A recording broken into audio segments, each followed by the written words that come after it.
Well, cool. So we are live. Thank you all for coming to our Autism Awareness Talk. I'm so excited. First of all, because I've had the pleasure of the last 3 Fridays speaking to different families and people who are just using their platforms to make our community and just the world more aware about autism. And so I feel like it's just befitting that we're ending this month of autism awareness with 3 wonderful guests. And so we're going to talk about not only each of their stories, but also just the impact that they're making in the community. As you all are coming in and joining the conversation, as always, you can put your comments and questions in the chat box. I'll be showing them throughout the broadcast.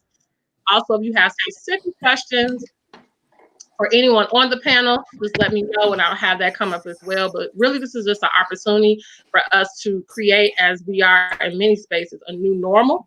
And I really just think it's important that we are just educating and empowering families, regardless of maybe some of the challenges that they're going through. And so before we start our conversation, I would love for each of our lovely panelists to share who they are and a little bit of their background. And so who would like to be the lucky number one? I'll go. Okay, let me get it done so I can take a breath. I don't know why I got nervous about this, but good evening. I am Tamara on Facebook, Tamara Autism Advocate Harding. I am the mother of 2 boys. I have a 6-year-old going on 35 son, and I also have a 19-year-old son named Terrell who has autism. He's on the autism spectrum. Terrell was diagnosed at about 2.5 years of age was when he was seen at Northwestern Memorial Hospital, and then he was officially diagnosed via the educational system / CPS by his 3rd birthday. And so we entered our journey into autism awareness and as well as special needs, because as you start this journey as an autism parent, you meet a lot of other parents along the way who have children that don't just have autism. So I think that's like the short introduction. Yeah, I'm sure we'll dig deeper. Deeper. Kim, why don't you go next? Okay. Can you guys hear me? Yes. Yeah. Okay. I'm Kim Gresham, and I have 2 children as well. I have a daughter. She's 30, and she has 3 girls. So I have 3 grandgirls, and then I have a son that's 19, and he's on the spectrum. He was diagnosed at 2. We are in Ohio, so we've been in the Huber Heights school system, and ever since then, they have been just A1 and helping me, navigate through. And that's been our journey. And his name is Avian. He's a Special Olympics champion. We do Awesome. Special Olympics, and he's a bowler as well. Oh, me too. Yeah. and I'm from Dayton, Ohio. So hi, Ohioan. Yes, you I'm from from Dayton, Ohio as Dayton, well? but I've been in Chicago since I was 5. Okay, and my middle name is Terrell. Oh wow. Wow. Look Okay. look at this. Very and then nice. we'll go to Ms. Dr. Ford. Go ahead. I am so excited to be on with you guys tonight. This is absolutely one of my favorite things to do, which is to resource the community on matters that have to do with autism. And thank you for making the point in all disabilities, right? Because it's definitely a cluster. This is my 19th year in education and my 13th year in special ed leadership. And I started off with a passion for working with young adults with emotional disabilities, and really came to understand the need for services for students with lower incidence disabilities. And so here I am. Awesome. So we're going to just jump right in, because I just know that as we talk, as you see, people are commenting and people will be joining in. I know we will be able to just see how our stories connect and also how we can support those who are watching. So I always like to start with the discovery, right? And so usually, for some parents that I've met, like there were signs right away. You shared that, something with like school, being able to, officially being diagnosed and all of that. So I would just love to hear both of your stories as to how did you come to, okay, maybe there's something I need to check in a little further. So we can start with Kim. Can you tell us about your story? Okay, well, at the same time that I was pregnant, my best friend was pregnant. So we had our children probably about a month apart. So they were basically doing the same things, and then he just kind of stopped and regressed. So, and then the daycare provider, at the time I was going to work every day, like I had to be at work at 5 o'clock. So this was a daycare that, you know, a home, someone's home. And so she pulled me to the side one day and she said, Kim, I think you need to have Avian checked out because he's not moving as fast as the other children. So I knew something in the back of my head, but I just didn't really, you just kind of be in denial about it. They kind of like different, and it just kind of changed because everything was normal. He was fine. He was getting ready. He was talking. He was climbing up the stairs. And then all of a sudden, he just changed. He just stopped. And so when she told me to get him checked out, then I went right and got him checked out. I didn't get upset. Sometimes you kind of get upset because you be in denial. You don't want to believe it. But I felt that he was different. I felt that he was different. So by her telling me that, that was just confirmation that what I was feeling was right and that I needed to do something about it. Hmm. Got you. And then what would you say your story was, Smart? I try to make it short because I'm long-winded. Terrell was my first child. And even though you have little cousins and things like that, there's nothing like having your own baby. I moved back home with my mother, and Terrell was born in June.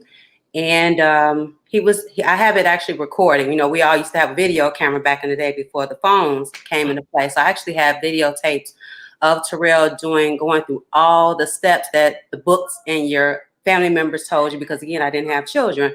So all the steps and milestones that he was supposed to meet, he met. I have him singing on tape. The first song he actually sang was kind of a hip hop head, so as well as a house head, but it was "Oh Boy" by Cameron. He was singing after the band at a doctor's appointment that myself and his dad had taken him to, with like this little beat machine. So, but what sent us onto the journey, I'm sorry, was his paternal grandmother at 2. She thought that he couldn't hear, that something was going on with his hearing, because she would call him and he would stand in front of the television. If I called him or dad called him, no problem. So, but grandma's worried, take him to get the hearing check, no problems. My mother, who I was living with at the time, she's a very persuasive woman, and she just kept saying something's not right. My mother's known as I forget, my uncle, God rest his soul, used to call my mother Motor Mouth. She's gonna kill me, but my family will attest to the fact that my mom was known for getting all the kids to talk, all the babies, like getting the Auntie Mundine. Well, her own grandchild had went from saying words and singing songs to not saying anything. I thought he was just quiet like me. I used to be quiet. So to make that long story short, I always tell people to shut my mother up. Those are my exact words, because that denial thing, there's nothing wrong with my baby. She actually said, I think he has autism. I had never heard of the word. So I was like, my immediate response in 2002 was, my son's not retarded. That's the word I use that I don't use anymore. But I didn't know. I didn't know in 2002.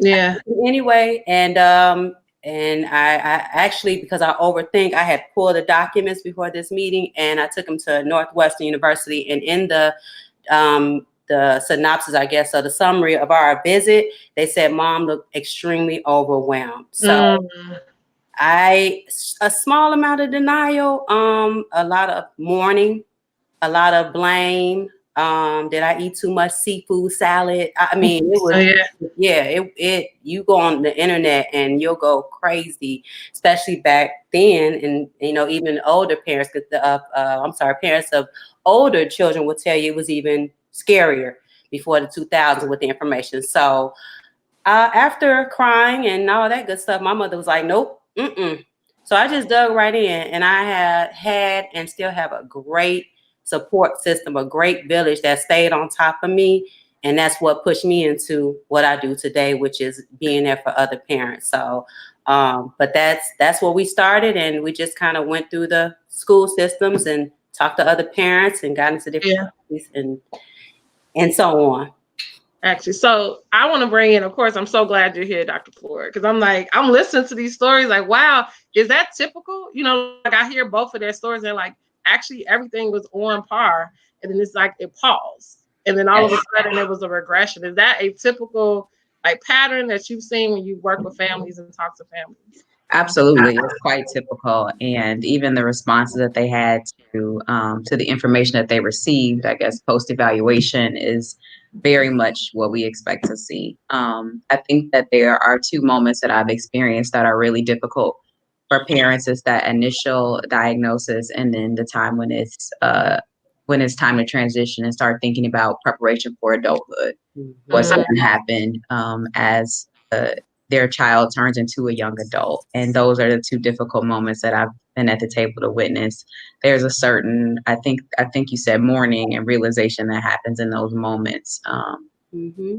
So yes, I think what they described is very typical.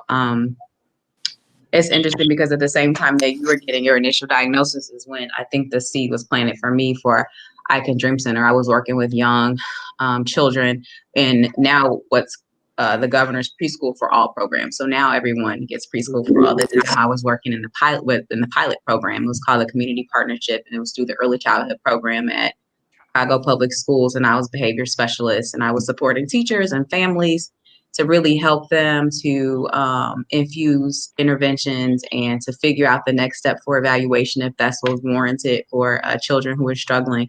And one of the things that I realized that there was such a gap of services on the south side of Chicago and the west side of Chicago for families, support groups, resources, early childhood centers at that moment, which was my focal point, that really were equipped to provide to service the students who have been diagnosed, or even for those who were like sub-threshold. We didn't quite know what was happening with them, but we had an inkling that something was going on. So I think what you all described is quite typical in terms of the things that send up red flags to say, wait a second, let me investigate a little bit further and find out what's happening with my child. Yeah, and I see someone who wrote a comment. She's like, also is very hard when you're thinking about them entering into a public school. So just that whole idea of, okay, now they, we know what's going on, but now let me find that school, right? And so I would say, I know that you're in Ohio, Kim, and Mhm. I'm sure you could talk about like finding a school there. Same here in Chicago. How was that feeling? Like, okay, now that we know that we have these services, we need to make sure our child gets. Is that now also an extra thing to consider when you're looking at schools? Yes, very much so, because you need to know what kind of program they have. Do they have an IEP program where they can really cater to your child? Is it too many kids in the classroom? Do they mingle with, quote unquote, normal kids? You want to know all of that, because it's when my son was going to go to high school, I had a lot of anxiety about it, because I Mm, don't want nobody picking on my son. I don't want him in. I mean, I want him to be, included, of course, but then I don't want him to be left alone, because sometimes people and children can be mean and cruel. And so, yeah, you worry about that a lot. I was really scared when my son had to go to high school. And as a matter of fact, I helped another parent. Her name is Miss Carmen. She only had her daughter. Hello. oh yeah, Oh, you're she fine. only she only had her daughter in a autism school, and so she wanted to integrate into public school, and that was really scary for her. And so her father, the girl's father, had me talk to the mother to, kind of calm her down, because I had been in the school system. My son had been in that system. So you want to find a system that will grow with you. This system grew with us from the time he was in school, all the way up. All of his teachers, they all knew each other, and they all knew him, even passing him on each grade. They knew who he was. So, and I just love that about that school, about the school system, because he's still in it. Yes. I Awesome. love that you use the knowledge that you had about with that you gained from your lived experiences to really support other parents. Um, I have found myself a lot of times positioned as an advocate for families with public schools. And one of the things that I say in recognition of the anxiety that parents are feeling with their children in the school system is that it's best to try to create a relationship of mutual interest with the school system. And so really when I'm supporting um, families and school districts, I sort of try to create the common ground, right? And so there's a fear about public schools, but public schools are receive federal funding and they are required to provide support for your children. And so a lot of times we're missing out if we're letting the fear cripple us from moving forward and engaging with a public school and creating and recognizing that our voice is one at the table for the IEP team. And so I really try to encourage families to create a relationship with the schools and take advantage of the resources that get passed down through the federal government across the United States to service students with disabilities. Awesome. How was it for Terrell for him at school? For me, so Right? You like first me. sure. Okay. I will start with what was going through my head was the fact that when he was diagnosed, he was being kept by his paternal grandmother. So once you get into the CPS, Chicago Public School System, he needed to go to a after school or home daycare. I think it was an in-between process between the 2 and the 3. And he started at this great school called Barbara Vick. It's in the Beverly area of Chicago. But we still needed him to have a place to go because the school day was short. Well, finding a daycare provider that knew anything about autism on the South Side was already, I still didn't know a lot at this time. So imagine going to people that are in the child care business, not wanting your child because they had no clue what that was about. They heard about the scary side of autism, even though I have one of the mildest cases on the planet, but it's still at 19. He's a gentle giant, but they didn't know again. So imagine earlier than 2002. So this is 2002. So I found from talking to people at work because once I got the diagnosis, I was not shy about sharing it. Everybody knew I had a child with autism. Everybody. That's how you got help. That's how I got help, though.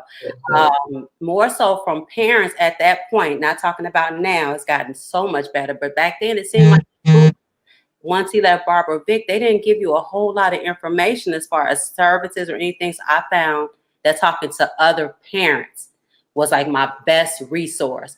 But so talking to other parents and coworkers, I ended up getting him into a great school on the South Side. That was a Burnside Scholastic Academy. And he did great there. The teachers were great. He got into the Special Olympics. I missed going to the Special Olympics with him. He was fast. He was fast, and he did the bowling as well as bowl league with me. But anywho, he went to Burnside. Things were great until he got to 7th grade. And you said this is an open, honest conversation. I was going to kill the teacher because some people should not be in certain fields if they don't want to. Don't go through customer service if you don't like people. Don't become a teacher if your patience level is so short that you can't, especially special needs. Don't go into that field if that's truly not for you. Don't do it because it sounds good. You know, like I'm a special needs if you are not truly committed. Yeah. I applaud everybody who takes care of our children, teaches our children. The ones that were involved in the Special Olympics, loved all the coaches, still have relationships with them. 8th grade teacher, the one that he had for 8th grade, I ended up switching schools.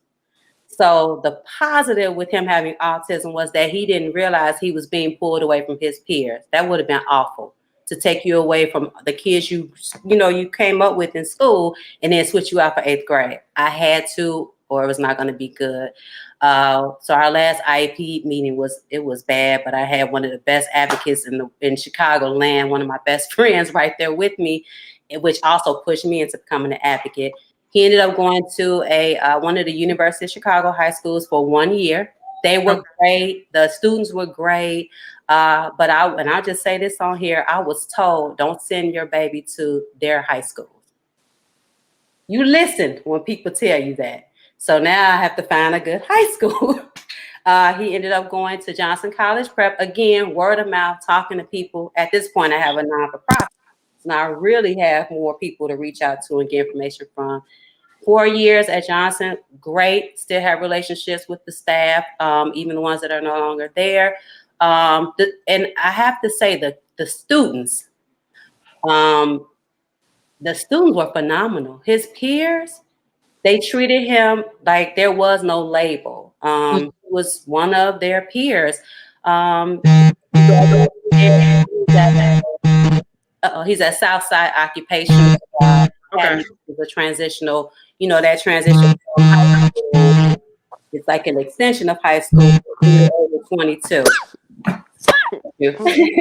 So we have until 2022 before we have to see what's next. And in closing, we actually had our remote IEP meeting Wednesday. And that was the main, topic was what's next for Terrell. And there's plenty of suggestions. I don't know yet. I thought by now I would be retired from the city and have my nonprofit really for me, but a pandemic hits. The unexpected occurs, so I'm gonna have to keep my job for 6 more years. I see. So you all kind of hit on it, and I want to hit a little bit on it. So some of the highs and lows, and the reason I want to share this is because I think one, we can share not necessarily just like the highs and lows that maybe our children have experienced, but also just as a parent. And I would say the same thing, Dr. Ford, is in the work that you do. What are some of in this like awareness of autism to the community and people who are listening? What are some of the maybe, when I think of lows, I think of still a lot of the misconceptions people believe when it comes to autism, because it allows so many barriers to still be happening within school systems and in the community. And then maybe some of the highs, like for instance, I think that's a huge high that he was in a school that welcomed him and he felt as if he was, I'm a part of that community. But maybe you've had to navigate in a school where he didn't feel that way, right? And so just really quickly, we can start with Dr. Ford. What will be some of the highs and lows that you've seen? And I would love for each parent to share off the top of your mind what is maybe a low that you feel like you're still struggling with, and then maybe a high that you've seen over time. Right. I actually was encouraged to hear you share your journey about the like each year the increased level of awareness. Like you said, initially there was no child daycare provider that knew anything about it. As you sort of matriculated through the system, that there was more knowledge, and so that's exciting for me. And I think that all the work with the small organizations and the large ones like Autism Speak have really sort of made autism not a bad word anymore, right? So there's no shame in talking about a child with a disability, and I think that speaks volumes to the way that we've grown, I think, as a community and as a society. So that's exciting for me. That's definitely and just seeing more parents empowered with that as well. I think a low for me is that I work at this point are the program that I found it focuses on students who are in transition, so post-secondary, right where you are. That's our focal point. And I think one of the things I've struggled with is twofold.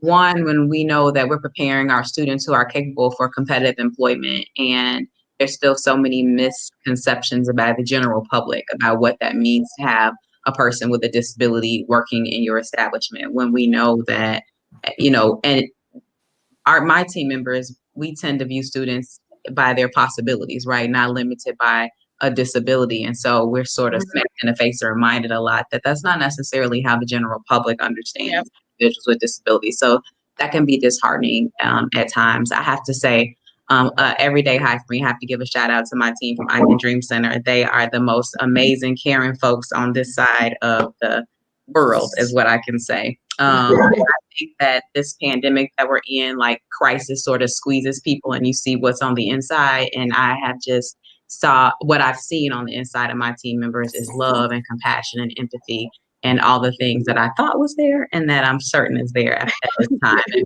so it gives me confidence to, to sort of share with our parents that we really are here to support you. And we're partners on your journey. So. So yeah, my high is definitely the way we've evolved as a society, and my Yeah. low is that there's still some work to do.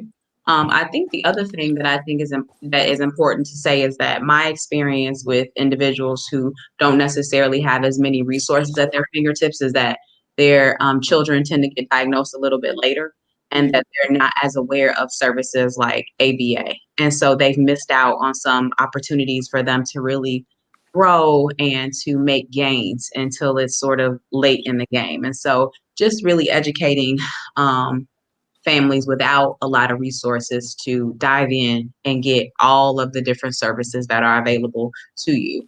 There was a change a couple years ago that here in Illinois, insurance companies have to pay for ABA services. And so the level varies by insurance provider, but just spreading the word about what kind of interventions will be beneficial for the students for the young people to continue to make progress. So that's been a low, just understanding how much information is still needs to be shared with our families so that their children can make optimal growth. So. Yep. So I totally agree. Who wants to go next? I will. Okay, Um, Kim. a high for me right now, Avian was chosen to participate in a program that will help him find a job, all the way from writing a resume, all the way for him to securing a job. So he was one of the students that was chosen to do that. So I'm really happy, and I'm happy about that. Well, my low is nutrition. Mm, I feel like I honestly feel like it's what they eat that keeps them, kind of in that, cloudy thing. I don't know. I've heard a lot of people say, well, a couple like, Jenny McCarthy, her son was autistic, and then like Tony Braxton, her son was autistic, but they say you can hardly tell that they're autistic. Well, that's because of the food that they eat. They have, I think that they have some kind of, I don't know what it is, but they eat a certain way. Their kids eat a certain way. And I want my son to eat that way. However, he's been raised eating a certain way all of his life. And he really, that change, they're not good with that as far as you changing their food and things like that. So I want to get to a point where he's eating differently to maybe see if he will be a different person because of what he ate. mm. So that's what I tried to get a nutritionist. She told me to introduce more vegetables. It's not working. So I just want to figure out how to get him, get his nutrition, change his diet. That's interesting you say that because I just think about. I mean, I definitely don't know either, but I'm just thinking about so many other ailments and different things our body go through, and a lot of it is Mhm. based on our diet, right? And so there may be things that we can take that um keep us from being less cloudy in our heads, right? And just more Mhm. energy Mhm. and Mhm. just temperaments. And so I would love to know, if anyone else knows, but I think that's very important. I think there's a lot of ties to many of the things we suffer when it comes to the things that we eat. And that goes back to a Mhm. lot of the inequity that Dr. Forrest said, right? So maybe we don't know, have the resources to get tested earlier, or I also may not have the means to get those types of foods consistently within my Right, home, because you don't right? want, it's like you don't want. I did a report on it, and it's like those dyes, the kind of things that are having the Kool-Aid, and you want to take all those dyes out. That means you have to take them out your deodorant, you have to take them out your toothpaste, you have to take them, you have to take it out everything in order to, to reach this. I don't know. I don't even know what kind of living it is, but in order to keep them, straight and narrow, or uncloudy, you have to remove a lot of things from their food, a lot. So that's a different type of grocery shopping. That's not. what we do. That's expensive grocery shopping. Like that's expensive way of cooking and eating. That's a different way. Completely. I agree. In there. It's real. Yeah. It's real. Um, I'm gonna chime in on that one and say I did have to eventually let go of. I have a 6-year-old. That was It's okay. I've been talking. Yeah. Anywho, uh, Mhm. I remember. I'm gonna call this a high. I remember going through the Jenny McCarthy. I read the books. I have the VHS tapes and DVD. No, the DVDs that she made. Teach to Talk. I had them all. I probably stopped playing them maybe in the last 2 or 3 years. I was even playing them for my youngest son, but I bought all the DVDs. Tony Braxton, Tisha Martin Campbell. Oh my God, Sylvester Stallone. I can name up Yeah, all, I love it. all of them Right. that All had of them. children that had it, and now you can no longer tell that they even had a diagnosis. And I had to let Xavier. I had to let go of. I had to just say I don't have their money.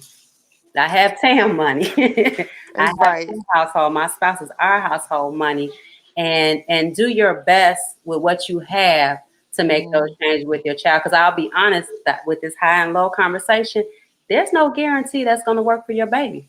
That's true too. As That's true too. I do see, as my good friend, sister friend Janoa just said, her son is on a gluten and casein free diet, and she said it helped, with his behaviors. Hmm. Well, my son doesn't.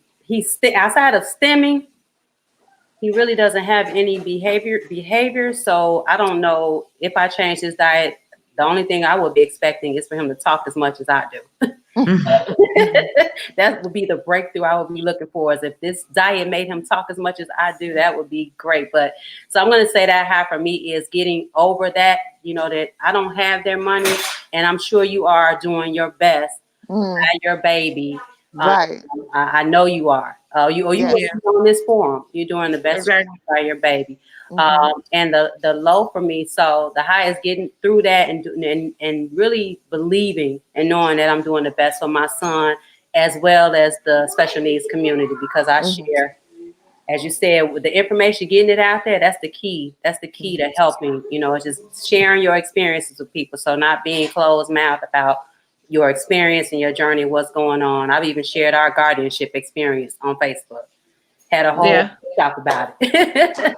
Guardianship. Yeah, That was a yeah, that was a big thing. That I was a did, big and thing. I I did shared not it know that I had to step go by through step. that, and I was so. Well, I was upset because I didn't know that I had to do it. But what was making me upset was they would start sending him mail just Hmm. because he turned 18 and he's been autistic all this time. They start sending him mail like he was gonna read it. Like Hmm. I'm still his. I was like, I'm his mom. They're like, that's not enough. He's 19 mm, now. He's a grown man. He can, do what he wants, but he can't do what he wants. 'Cause, Right. So yeah, that was the That big was thing. the But journey. we got through that. Yeah, And so I would like to so warn because you of that, about I that. shared it step by step. I shared Yes. step by step. Each time I went to the Cook County building, they got a report about it on Facebook, like Okay. detail. So you share the experience to help others. My low is not enough resources on the South Side. I am not totally familiar with the West Side. I was on North Side before children even existed in my mind. But if you go online and you Google I am about. I'm sure I'm the leader of the pack in saying that everything is on the north side of Chicago. At least it feels that way. Every outside of us having special rec programs on the south side. My son's ABA therapist, the company's in Naperville.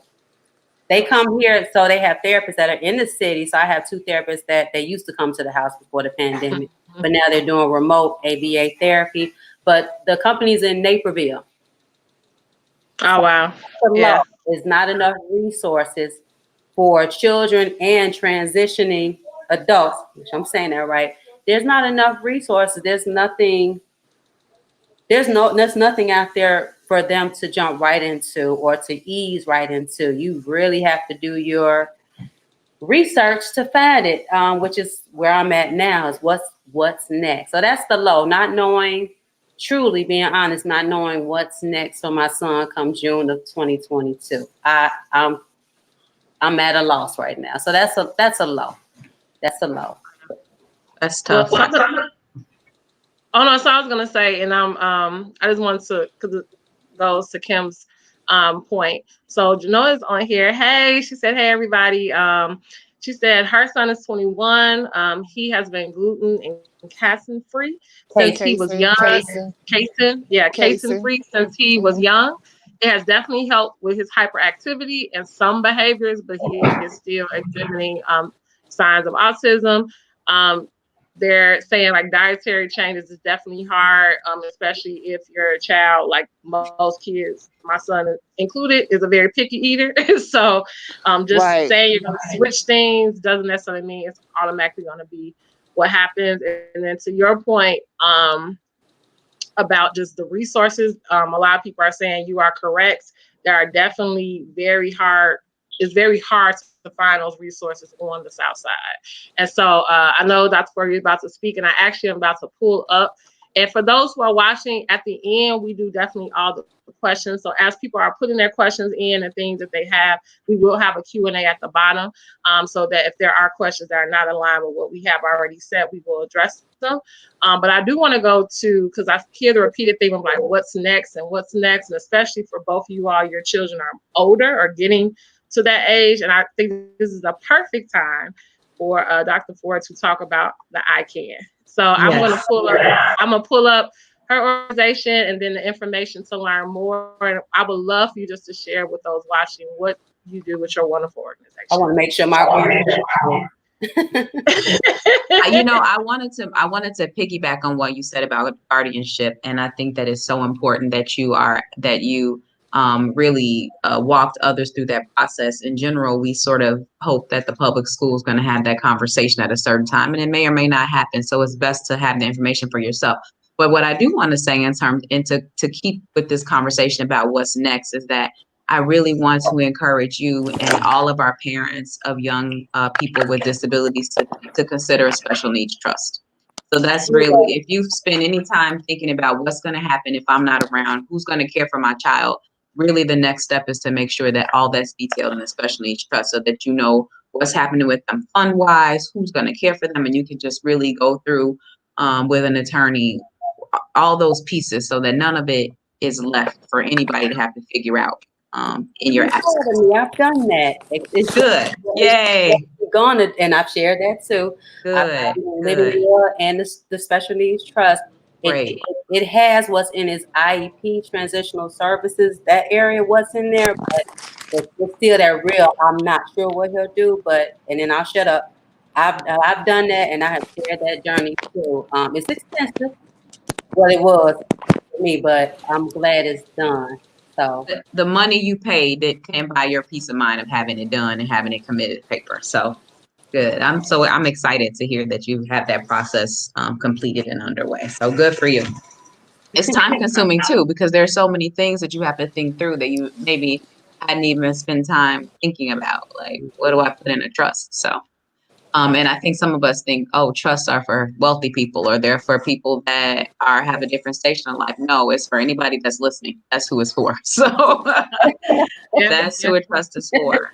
Um, the iCan Drink Center. So when I worked in public high school district, I was charged with the responsibility of building a program for young adults to have when they left the high school setting for transition service. It was right at the time when the state was really enforcing what's called Indicator 13. What that just means is that we have to report to the federal government how our students are transitioning, what progress they're making toward transition goals. And so that's always been a part of the requirement, but we went a step further in Illinois. So in most states, you have to start thinking about transition at 16. In Illinois, it's the year that they turn 14. And so the school district that I was working for was in a little bit of a panic because they realized more parents are going to be aware of their right to services beyond high school graduation. And I use that in air quotes because parents think they can't still participate in a graduation ceremony and also receive transition services, and that's not true. And so I developed this program, and our students started to do really well. Fast forward, I recognized another group of students who were kind of struggling and falling through the cracks, and those are students who had behavioral disorders. And those students who I felt like, who I had seen, not necessarily making progress toward graduation, and who I was concerned will be a part of this school to prison pipeline in the absence of intervention. And so at the time, the district that I was working for wasn't interested at all in opening up a program for those students. And so I took what I knew about program development. But also the focus of my dissertation was on program ensuring of outcomes for young adults with disabilities and what programmatic features are important. And so I took what I had learned in my graduate studies and my experience in program development and build the iCan Dream Center. And so we really are a niche program because we take students who we believe will be prepared for competitive employment. And it's been a really great journey. And we've expanded on our services and grown programmatically year over year. And it's come because we have conversations with parents. Like I keep my finger on the pulse of what the parents' actual experiences are and say, okay, what is it that you're struggling with, or what service gaps are still remaining? And so that's how we've actually built programs and continue to expand based on the voice of the parents and understanding what the impact is in their lives and trying to figure out how can we really be a meaningful partner with you. Awesome. And where are you That's located? awesome. Where's iCan? Center? So right now we're in Hazel Crest. Right now we're at home. So we're all Everybody's at home. that's where we are at the moment. But our school is in Hazel Crest, Illinois, and we are actually moving to expand, which is great news because we're finally looking to start a program for 3 to 7 year olds because there's still a gap all these years later. 19 years from when I was doing it before, there's still a gap in services for early childhood students with disabilities. And so because we're opening a new program, we're moving to a new space. Awesome. Great Awesome. to hear. Yeah. I'm So sorry. I wanted Congratulations. to. Thank you. Thank you. Thank you. That's awesome. Thank you. So I wanted to take this time. We are going to talk about a little bit more resources available, but I think this is a perfect segue to what each of you all do. And so you just shared about the iCan, and I'm going to go next to talking about All Families United. So can you kind of share a little bit of the story behind how this came to be, and just what is your mission and initiative with that? Okay. I didn't want to forget dates because I couldn't remember when my son started FBA, so I had written notes. But I will tell you this: in 2015, so I couldn't believe that people still didn't know what autism was. Now I had a lot of nerves. So in 2002, I didn't have a clue. But I'm like, in 2015, and people are like, I have on a shirt, and because I'm a t-shirt fanatic, what's autism? Huh? It just baffled me. Like, but it should not have, because again, if people are not sharing information, they're not promoting it like they promote cancer and different ailments. Nothing against those. Nothing. Not saying anything negative about, but there's no promotion. There's no advertisement. There's no shouting from rooftops about. At that time, to me, still autism. I just couldn't believe that people didn't know what it was. So I had. I picked a Sunday. We went to the Woodson Library on a Sunday afternoon, and I ended up having a nice amount of parents show up, which I thought was odd because we have several support groups on the South, and we have one great one on that would be considered Western suburb or West Side. Great support group. So I was kind of surprised I actually had parents show up on a Sunday afternoon at the library. But it was real casual. We had I had family members help to have the kids engaged in drawing and things of that nature. And I had my best friend who's a principal, and she's a special needs educator. So she just did what you were saying. You listen to the parents and find out what's missing inside and outside of the school systems, what additional resources that they needed that we could provide. And from that Sunday, we started having fundraisers. I was doing events just for Autism Speaks, for the annual Autism Walk. So I had Team T. Ali, that's Terrell's first and last name combined. So it's Team T. Ali. So I always did fundraisers. My other sister friend, she helped me do my first fundraiser in my house. It was lighted up blue, and you either chose to do karaoke or you did the Michael Jackson game on the Wii. That was a fundraiser, a full house, great amount of donations. So after doing it for the walks, I started pairing with other parents, and we started doing bigger events, bigger fundraisers. The biggest fundraiser we had, there was myself and, make sure I'm not missing anybody, 4 other support groups. We all got together and we did a paint and sip for the mothers. Well, you're collecting money from people, donations. I am an honest John, so if you give me money, it's going towards what I said it was going to. I will show you the receipts in the beginning. But with joining with other organizations, I realized I didn't have my stuff in order, not the way you should. So I'm like, I can't, really, they trust me because they know me, but you start getting people who don't know you taking their money. That's that could be fishy. So, Right. and I work for the city of Chicago, so I had to find out how I could start a nonprofit and not lose my job because I work for the department that licenses businesses. So you can't get money from. So I went through the proper channels. I had a young lady help me set it up. It became an official 501c3. Now I can take your money and and he has a with the organization's name. And we are just right now, because we don't have a building, so we had a couple support group meetings at Jesse Owens Park District where our children went for special rec on the southeast side. And since we don't have a building to have support group meetings, we had events. So a lot of times, and I'll try to make it short, our children don't get invited to everything, even with events, because sometimes people just don't know how to deal with what's different, what's not normal. So they don't call and say, "Can you tell Terrell to come out, come pick him up?" That stuff that's been played out a long time ago. And I only had my sister would really pretty much come and get him, but he didn't get invited to a lot of stuff if I wasn't there. So we came up with a way to have events where bring your babies. Bring your babies, no judgment. If your stimming consists of you jumping like Tigger from Winnie the Pooh, jump.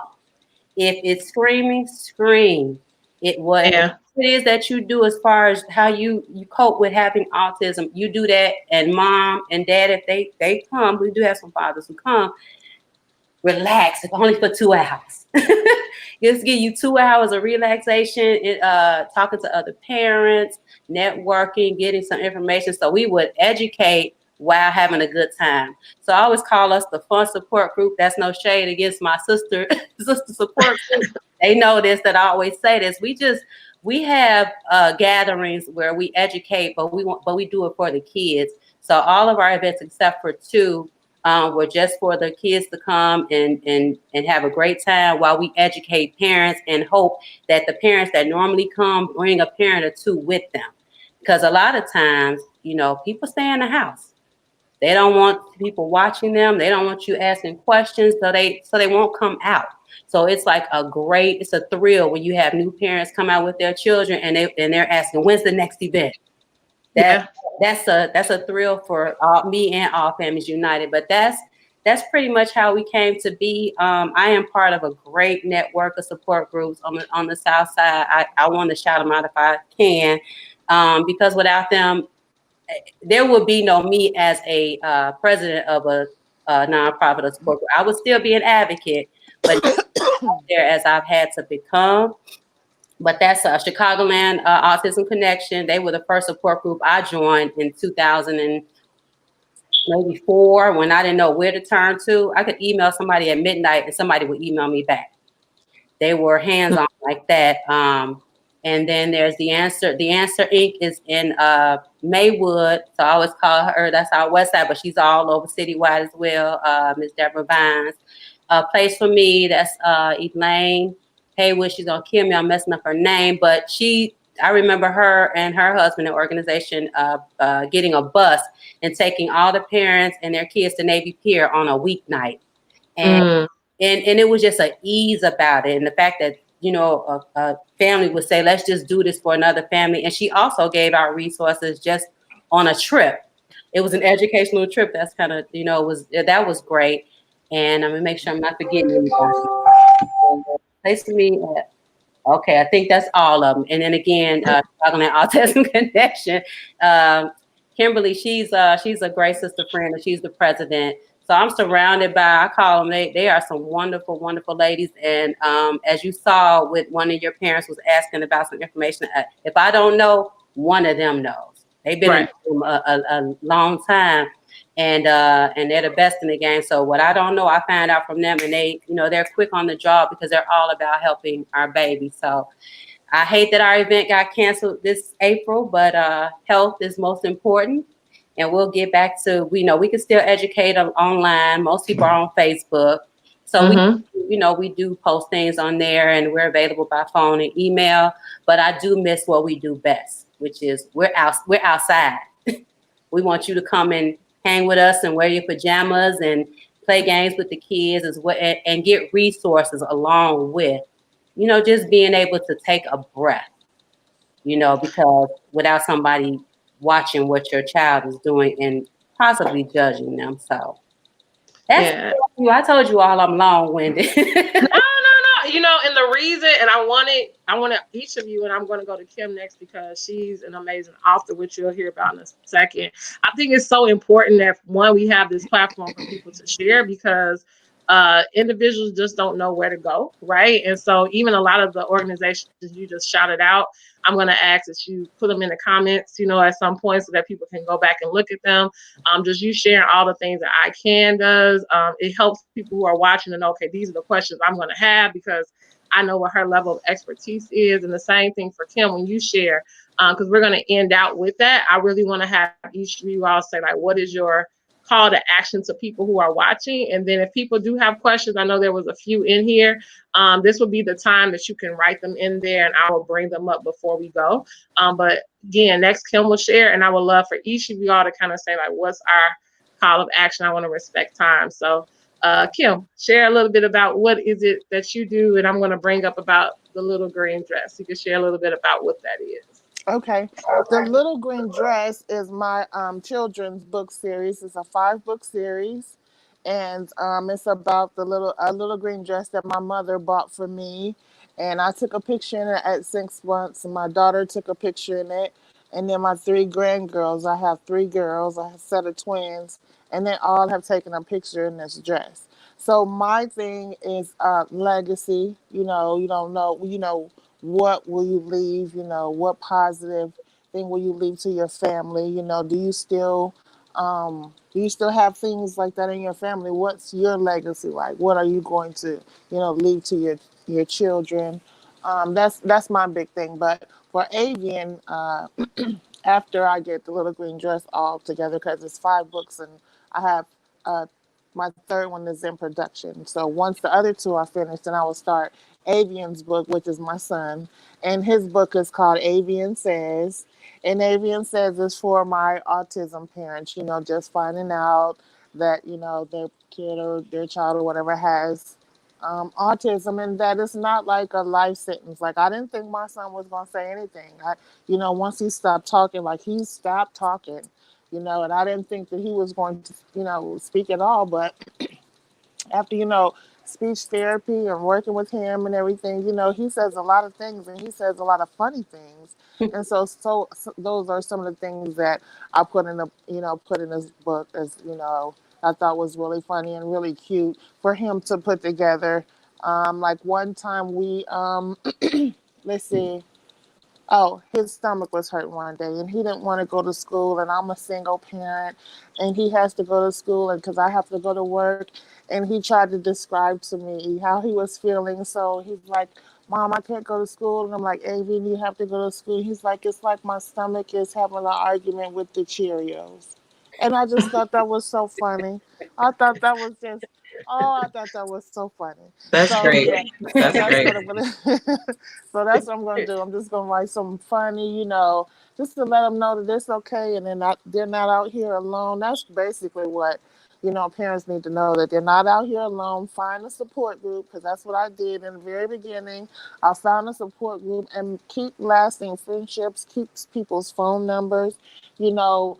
I have a person that I've met at that in a group a long time ago that I keep in contact with her. If I need to know anything, I will call her. I haven't been to a meeting in a while, but if I need to know anything, I know that I can call her. That's what you need. That's what a family needs. I need to know that they can call somebody, and ask any questions that they have. But yes, here in Dayton, Ohio, URS, United Rehabilitation Services, the godsend for me and my son. They helped me, when I had to go to work early. They were open early. They're open later, and that's what they do. They teach them all kind of things there, all kind of activities. That was a godsend for me here in Ohio, and I've only been here in Huber Heights. Once I found the school system and that it worked for him, I wasn't I wasn't gonna move him. So I just stayed here and stayed steady with that. Because they don't do well with change. So just stay steady with that group. Because it takes a village. Like that's like with all kids. So it really for the special capable. It really takes. You just have to stick with it and keep trudging through. And those programs. Try all of those programs. Because you never know. All of them help. All of them help. All of them help. Awesome. So before we do the call to action, which we'll end with, there is one question I want to pose to Dr. Ford or anyone on the panel. If you may know some input.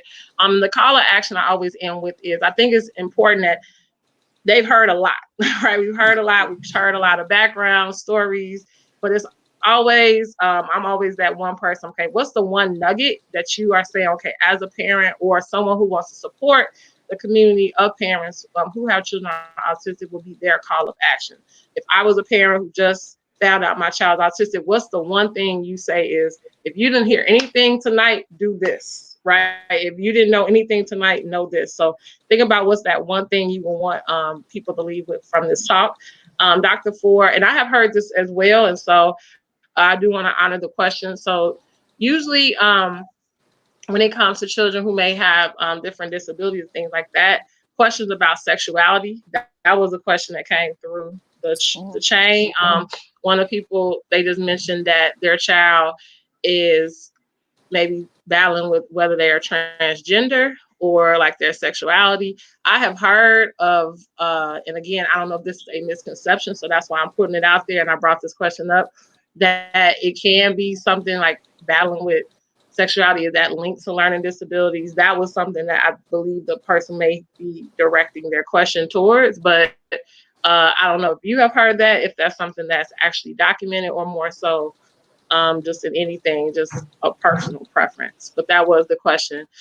That, do you agree that people who are autism are most likely to become transgender or to have some confusion with sexuality? That's for me. You asking me that Yeah, question?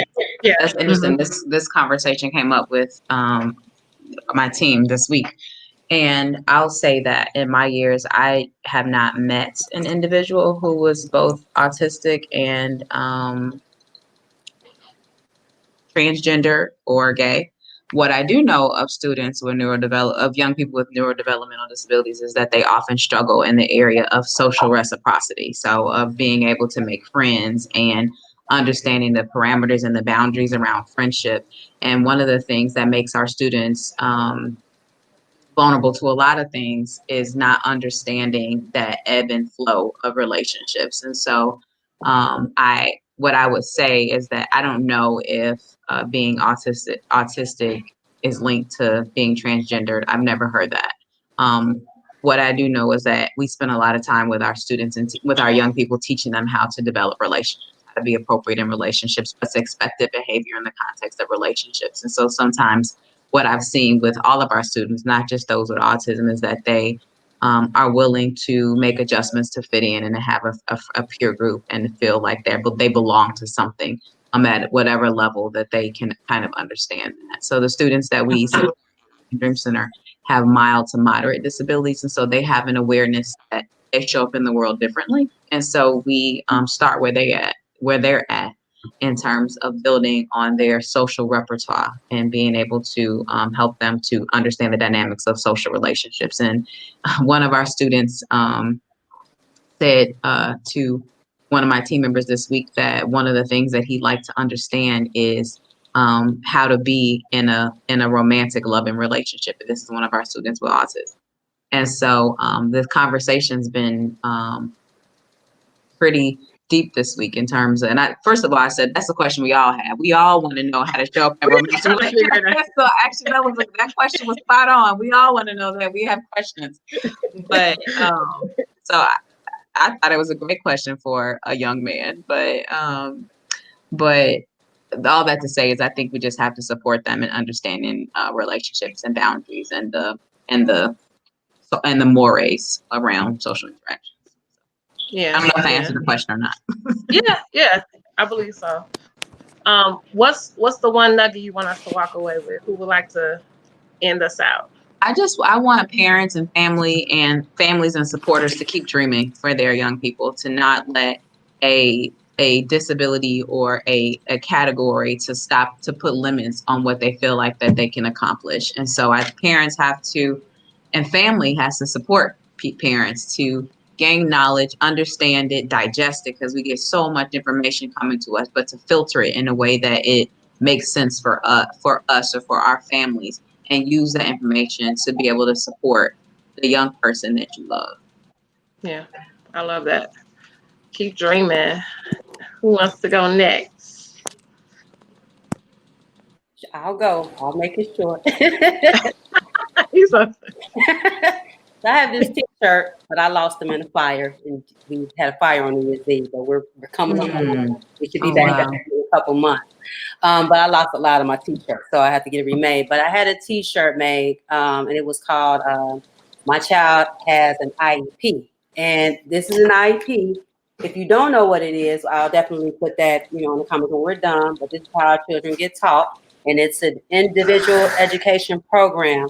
My call to action is for parents to be an IEP, an involved, educated parent. What does that mean? Talk about it. Ask questions. Talk to the educators. And I'll call you the experts too, because you really go in and you study. We're parenting, but you're a whole nother, you know, area of our children's journey. So talk to the educators, talk to other parents, talk to your doctors. If you don't like the way your doctor is talking, get another doctor. Right. And so yeah, be an involved, educated parent. And when I say educated, that means continue to get educated, continue to find out what's out there. As Kim said, try everything, whatever is in your capacity to try for your child. What could it hurt? yeah, If it doesn't work out, then you move on to the next thing that again that you're able to have access to. But that'll be my call to action. Be an involved, educated parent. Be an IEP. Right. That's good. That's good. I like that a lot.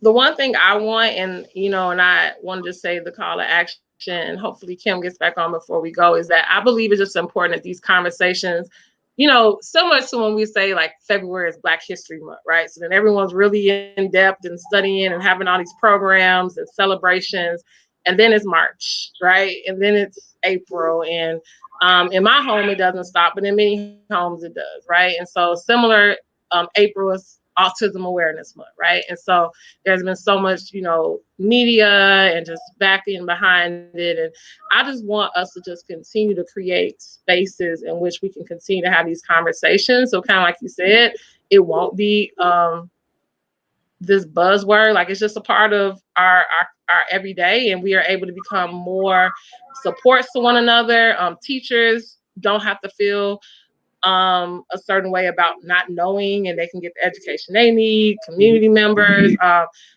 it shouldn't be that your baby doesn't get invited to the birthday party, because a lot of that just comes from a lack of knowledge, right, and not knowing how to handle with something different. So I think it's just doing a better job of creating that true village. I'm all about the village, and I believe that we're just our best selves when we learn from one another, right? Even in this conversation, I've learned a lot just by listening, because I think it's important that we put ourselves in spaces so we can learn, and then we can take that knowledge we've learned to somebody else, right? And so I just hope that these conversations don't stop after April.